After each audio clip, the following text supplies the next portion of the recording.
Hi guys, sa video natin ito guys ay meron tayong hinandang games o palaro guys. So sa mga may unang tamang sagot guys ay magsisend ako ng Gcash sa inyo guys. So abangan nyo sa video natin ito guys yung clue na sa ating tanong guys.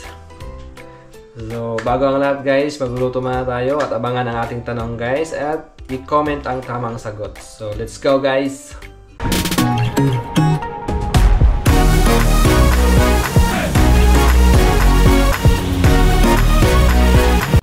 Ayan guys, maglalagay muna tayo ng bawang. I-saute lang muna natin yan guys. So mga nag-aabang na ating palaro guys, ay magluluto muna tayo. So maglalagay muna ako ng luya at sibuyas dito guys.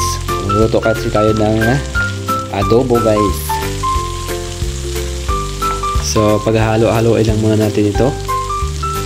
At tingnan nyo naman guys, hindi talaga tinipid yung sibuyas sa ating adobo.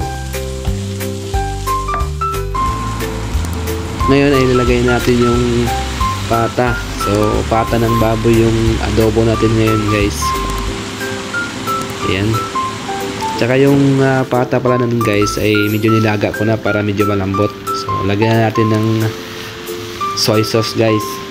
At sa ating palaro ngayong araw guys ay yung clue natin dun guys ay gamit sa kusina guys. So mag-isip na kayo guys kung anong gamit sa kusina yung ating papahulaan guys. Yan guys, nagagay na nga ako guys ng kaunting suka dito sa ating nilulutong adobo. Syempre guys, sa ating palaro ngayon guys ay kung sino ang may tamang sagot, yung pinakaunang tamang sagot guys, ay magsisend tayo ng kaunting blessing para sa may tamang sagot guys. So nagdagdag na nga ako dito ng kaunting tubig para medyo malaga yung ating adobo. Syempre maglalagay din ako dito ng paminta guys. At sana guys ay panoorin nyo naman ang aking video at suportahan guys para magtuloy-tuloy ang ating pamimigay ng blessings sa ating mga viewers. At syempre sa ating mga viewers at supporters guys, huwag kalimutang mag-subscribe at like and share na rin guys yung ating video guys para mas marami ang sumali sa ating palaro guys.